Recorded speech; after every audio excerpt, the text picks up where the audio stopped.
ஓம் சாந்தி. அவ்யக்த முரளி 25/5/1983. அவ்யக்த பாப்தாதா, மதுபன். இன்றைய முரளியின் தலைப்பு, பிரம்மா பாபாவுக்கு குழந்தைகளிடமிருந்து ஒரு விருப்பம். இன்று பாப்தாதா அனைத்து குழந்தைகளுடைய சேவையின், நினைவின் மற்றும் தந்தைக்கு சமமாக ஆவதின் சார்ட்டை பார்த்துட்டு இருந்தாங்க. பாப்தாதா மூலமா என்னென்ன பொக்கிஷங்கள் கிடைச்சிருக்கு. தந்தையை நிராகார மற்றும் ஆகார ரூபத்தில் இருந்து சாகாரத்தில் அழைச்சிருக்கீங்க. மேலும் பாப்தாதாவும் குழந்தைகளின் அன்புல குழந்தைகள் அழைச்சதுனால வந்திருக்கிறாங்க, சந்திப்பு செஞ்சாங்க. இப்போ அதனுடைய பலன் சுரூபமா அனைத்து குழந்தைகளும் எந்த விதமான பழமாக ஆகியிருக்கிறாங்க? பிரத்யக்ஷ பழமாக ஆகியிருக்காங்களா? பருவ காலத்து பழமாக ஆகியிருக்காங்களா? பார்ப்பதற்கு அழகான ரூபமுடைய பழமாக ஆகியிருக்காங்களா? மற்றும் நல்ல ரூபம் மற்றும் நல்ல சாறு நிறைந்த பழமாக ஆகியிருக்காங்களா அப்படின்னு பாபா கேட்குறாங்க. பாபா சொல்றாங்க, நேரடி பாலனுடைய அர்த்தம் மரத்திலேயே பழுத்த பழமாக ஆகியிருக்கீங்களா, அல்லது பழுக்காத பழங்களை ஏதாவது ஓரிரு விசேஷம் அப்படிங்கிற அந்த மசாலாவின் ஆதாரத்தில் தன்னை பார்ப்பதற்கு மிக வண்ணம் ரூபமுடையவராக கொண்டு வந்திருக்கீங்களா, அல்லது இதுவரையிலும் பழுக்காத பழமாகவே இருக்கீங்களா அப்படின்னு குழந்தைகளினுடைய இந்த சார்ட்டை பார்த்துட்டு இருந்தோம்னு சொல்கிறாங்க பாபா. சங்கமயுகத்தினுடைய விசேஷத்தின் பிரகாரம் பிரத்யக்ஷ பழம் கிடைக்கும் நேரத்துக்கு ஏற்ற மாதிரி ஒவ்வொரு பாடத்திலும் ஒவ்வொரு அடியிலும் காரியத்தில் பிரத்யக்ஷ பலன் கொடுக்கக்கூடிய பிரத்யக்ஷ பழத்தை அருந்தக்கூடிய தந்தையின் பாலனையால் பழுத்த வண்ணம், ரூபம், சாறு மூன்றினால நிரம்பிய விலைமதிக்க முடியாத பழமாக இருக்கணும். இப்போ உங்களை நீங்களே நான் யார் அப்படின்னு கேளுங்க. எப்பொழுதும் தந்தையோடு இருப்பதனுடைய வண்ணம், எப்பொழுதும் பிரம்மபாபாவுக்கு சமமா தந்தையை வெளிப்படுத்தும் ரூபம், எப்பொழுதும் அனைத்து பிராப்திகளினுடைய சாறு, அந்த மாதிரி தந்தைக்கு சமமாக ஆகியிருக்கின்றேனா? இன்றைய நாட்களில் பிரம்மபாபா பிராமண குழந்தைகளினுடைய சமமான சம்பன நிலையை விசேஷமாக பார்த்துட்ருக்கிறாங்க. முழு நேரமும் ஒவ்வொரு விசேஷ குழந்தையின் சித்திரம் மற்றும் சரித்திரம் இரண்டையும் எதிரில் வச்சு எந்த அளவு சம்பன்னம் ஆகியிருக்கிறாங்க அப்படின்னு பார்த்துக்கிட்டே இருக்கிறாங்க. மாலையின் மணியாக யார் இருக்கிறாங்க, மேலும் எத்தனை பேர் தன்னுடைய வரிசை எண்ணில் வந்து சேர்ந்துட்டாங்க அப்படிங்கிற அந்த கணக்கின்படி ரிசல்ட்டை பார்த்தாங்க. பார்த்து விசேஷமாக பிரம்மபாபா சொன்னாங்க, பிராமண ஆத்மா அப்படின்னா ஒவ்வொரு காரியத்திலும் பாப்தாதாவை பிரத்யக்ஷம் செய்கிறவங்க. காரியம் அப்படிங்கிற அந்த எழுதுகோள் மூலமாக ஒவ்வொரு ஆத்மாவின் இதயத்தில், புத்தியில் தந்தையினுடைய சித்திரத்தை அல்லது சொரூபத்தை வரையக்கூடிய ஆன்மீக ஓவியராக ஆகியிருக்கீங்க இல்லையா அப்படின்னு பாபா கேட்குறாங்க. இப்போ பிரம்ம பாபாவுக்கு இந்த சீசனுடைய ரிசல்ட்டில் குழந்தைகளிடம் ஒரு விருப்பம் இருக்குது. என்ன விருப்பமாக இருக்கும்? ஒவ்வொரு குழந்தையும் தன்னுடைய காரியங்கள் அப்படிங்கிற கண்ணாடி மூலமாக தந்தையினுடைய சாட்சாத்காரம் செய்விக்கணும். அதாவது ஒவ்வொரு அடியிலும் தந்தையை பின்பற்றி நடந்து தந்தைக்கு சமமாக அவ்யக்த பரிஸ்தாவாக ஆகி கர்மயோகியினுடைய பங்கை செய்யணும் அப்படிங்கிற இந்த ஆசை தான் தந்தைக்கு இருக்குது. இந்த விருப்பத்தை நிறைவேற்றுவது கஷ்டமா அல்லது சுலபமா? பிரம்மபாபாவோ எப்பொழுதுமே தொடக்கத்திலிருந்தே உடனடி தானம், மகா புண்ணியம் அப்படிங்கிற இதே சமஸ்காரத்தை சாக்கார ரூபத்தில் கொண்டு வந்தவராக இருந்தாங்க இல்லையா?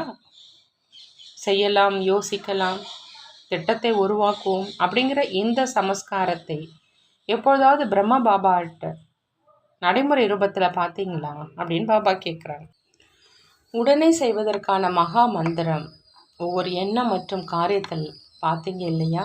அதே சமஸ்காரத்தின் பிரகாரம் குழந்தைகள்கிட்ட இருந்தும் என்ன விருப்பத்தை வைப்பாங்க? சமமாக ஆகணும் அப்படிங்கிற அந்த விருப்பம் வைப்பார் இல்லையா?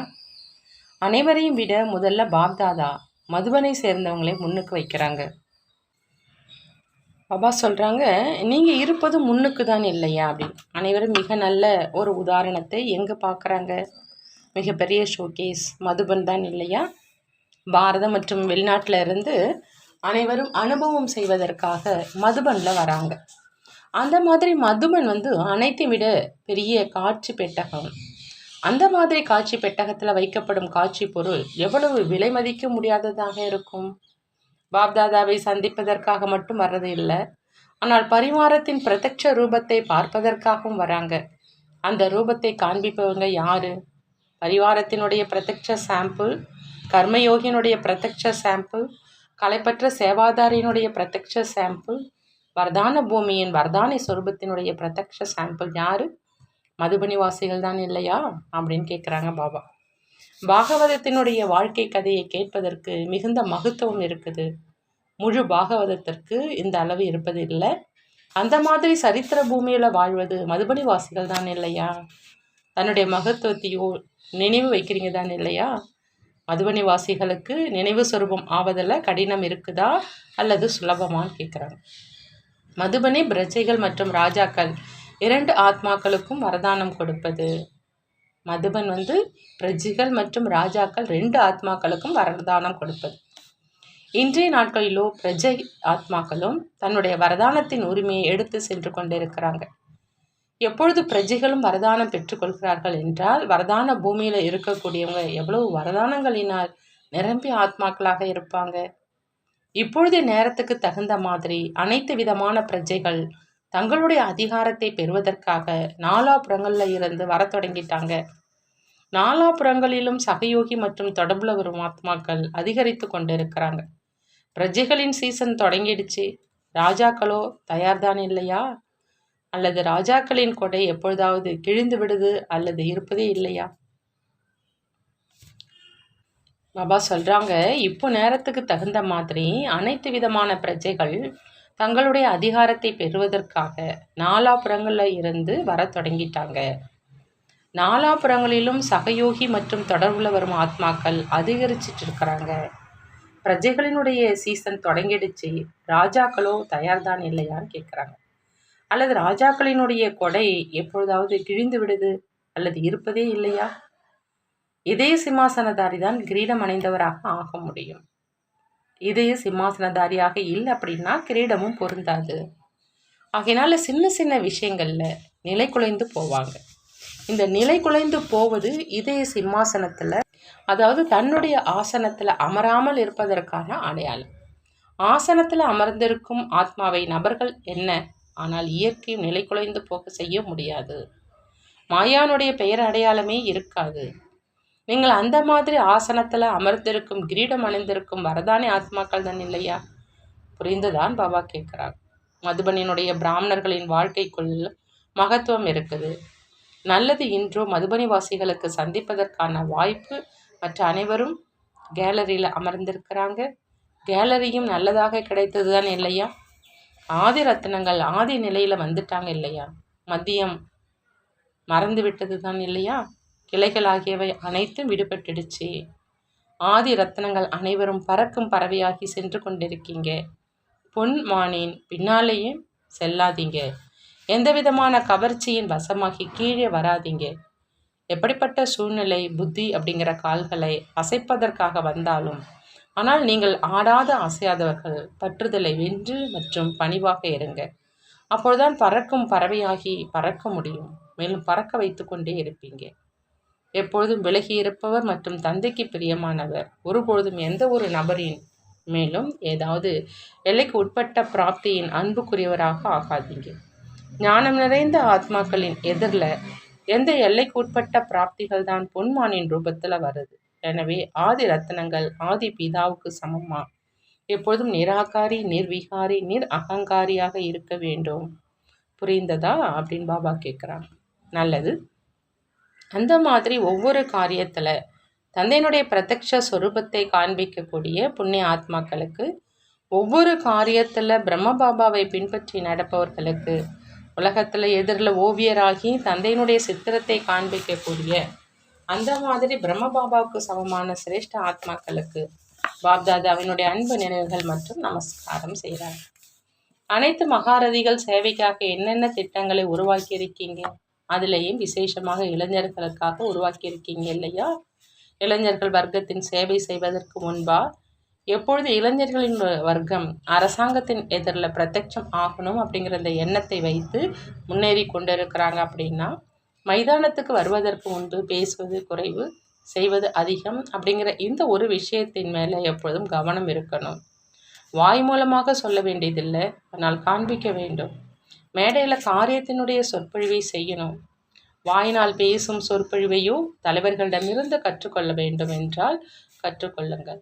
ஆனால் ஆன்மீக இளைஞர்களின் வர்க்கம் வாயினால் சொற்பொழிவு நிகழ்த்துபவங்க மட்டும் இல்லை, ஆனால் அவர்களுடைய கண்கள் நெற்றி அவருடைய காரியம் சொற்பொழிவு நிகழ்த்துவதற்கு பொறுப்பாளராக ஆகிடட்டும். காரியத்தினுடைய சொற்பொழிவை வேறு யாரும் செய்ய முடியாது. வாயினால் செய்யும் சொற்பொழிவை அநேகர்கள் செய்ய முடியும். செய்யும் காரியம் தந்தையை வெளிப்படுத்த முடியும். செய்யும் காரியம் ஆன்மீகத்தை நிரூபிக்க முடியும். இன்னொரு விஷயம், இளைஞர்களுடைய வர்க்கம் நிரந்தர வெற்றி அடைவதற்காக தங்களிடம் ஒரு ஆன்மீக தாயத்தை வச்சுக்கணும். அது எது? மரியாதை கொடுப்பதுதான் மரியாதையை பெறுவது. இந்த மரியாதை கொடுப்பதின் பதிவேடு வெற்றியினுடைய அழியாத பதிவேடாக ஆயிடும். இளைஞர்களின் வர்க்கத்துக்காக எப்பொழுதும் வாயில் முதல்ல நீங்கள் அப்படிங்கிற வெற்றிக்கான மந்திரம் இருக்கட்டும். இந்த மகா மந்திரம் மனதில் மிக உறுதியாக இருக்கட்டும். வாய் மட்டும் முதல்ல நீங்கள் அப்படின்னு சொல்லுது மற்றும் மனசுல முதல்ல நான் என்று அப்படி இருக்க வேண்டாம். அந்த மாதிரி சிலர் சாதுரியமானவர்களும் இருக்கிறாங்க. அவங்க வாய் மூலம் முதல்ல நீங்கள் என்று சொல்றாங்க, ஆனால் மனதில் முதல்ல நான் என்ற பாவனை இருக்குது. முதல்ல நான் என்பதை யதார்த்த ரூபத்தில் அழிச்சு மற்றவர்களை முன்னேற்றம் அடைய வைப்பது அப்படின்னா தான் முன்னேறுவது அப்படின்னு புரிஞ்சுக்கிட்டு இந்த மகா மந்திரத்தை கடைபிடித்து கொண்டே வெற்றியை அடைந்து கொண்டே இருப்பாங்க. புரிந்ததா அப்படின்னு பாபா கேட்குறாங்க. இந்த மந்திரம் மற்றும் தாயத்து எப்பொழுதும் உடன் இருக்குது அப்படின்னா பிரத்யட்சத்தினுடைய முரசு ஒழிச்சிடும். திட்டங்களும் மிக நன்றாக இருக்குது, ஆனால் தெளிவான புத்தி உடையவராகி பிளானை நடைமுறையில் கொண்டு வாங்க. சேவை நன்றாக செய்யுங்க, ஆனால் ஞானத்தை அவசியம் பிரத்யட்சம் செய்யுங்க. உலகத்திலும் சாந்தி சாந்தி என்று மட்டும் அனைவரும் கூறிக்கொண்டிருக்கிறாங்க. அசாந்தியில் சாந்தியை கலந்துடுறாங்க. அமைதி வேண்டும் என்று வெளிமுகமாகவோ அனைவரும் கோஷமிடுறாங்க. அமைதியற்றவர்களும் அமைதியினுடைய கோஷத்தை தான் போட்டுட்டு இருக்கிறாங்க. அமைதியே வேண்டும், ஆனால் எப்பொழுது தன்னுடைய மேடையில் நிகழ்ச்சிகள் செய்கிறீங்க அப்படின்னா தன்னுடைய அதிகாரத்துடன் பேசுங்க. வாயுமண்டலத்தை பார்த்து பேசாதீங்க. அதையும் நீண்ட காலம் செஞ்சீங்க, மேலும் அந்த நேரத்துக்கு ஏற்றபடி அது சரியாக இருந்தது. ஆனால் இப்பொழுது பூமி எப்பொழுது உருவாகிவிட்டது அப்படின்னா ஞானத்தின் விதை போடுங்க. சொற்பொழிவினுடைய தலைப்பும் அந்த மாதிரி இருக்கணும். உலகத்தினர் ஆர்வம் காமிக்கணும் அப்படிங்கிற காரணத்துக்காக நீங்கள் தலைப்பை மாற்றிடுறீங்க. ஆனால் ஆர்வம் உள்ளவர்கள் மட்டும் வரட்டும். எத்தனை மேலாக்கள், எத்தனை மகாநாடுகள், எத்தனை கலந்துரையாடல்கள் ஆகியவை செஞ்சுருக்கீங்க. இத்தனை வருடங்களும் மக்களின் ஆதாரத்தில் தலைப்பை உருவாக்குனீங்க. புத்த வேஷத்தில் இன்னும் எவ்வளோ காலம்தான் இருப்பீங்க? இப்பொழுது பிரத்யட்சம் ஆகிடுங்க. நேரத்துக்கு தகுந்த மாதிரி இதற்கு முன்பு என்ன நடந்ததோ அது நடந்தது தான். நான் இப்போது தன்னுடைய மேடையில் பரமாத்மா குண்டை போடுங்க. இவங்க என்ன சொல்கிறாங்க அப்படின்னா அவர்களுடைய புத்தி சுற்றட்டும், இல்லை அப்படின்னா மிக நல்ல விஷயம் பேசினாங்க என்று மட்டும் கூறுறாங்க. அதனால் நல்லது நல்லதாகவே இருந்து விட்டது, மேலும் கூறப்பட்டதாகவே இருந்தது. ஏதாவது புதியதாக உண்டாக்குங்களேன். ஒவ்வொருவருக்கும் அவருடைய உரிமை இருக்குது. நல்ல பாயிண்ட்டுகளையும் பேசுங்க. மேலும் அதிகாரத்துடன் மற்றும் அன்புடன் பேசுனீங்க அப்படின்னா யாரும் ஒன்றும் செய்ய முடியாது. பொதுவாக பல இடங்களில் நல்லதாக ஏற்றுக்கொள்கிறாங்க. தன்னுடைய விஷயங்களை தெளிவுபடுத்துவதில் மிகவும் சக்தி நிறைந்தவர்கள் என்று நினைப்பாங்க. ஆனால் எந்த முறையில் பேசணும் அதையும் பார்க்கணும். ஆனால் அதிகாரம் மட்டுமின்றி அன்பு மற்றும் அதிகாரம் இரண்டும் சேர்ந்தே இருக்கணும்.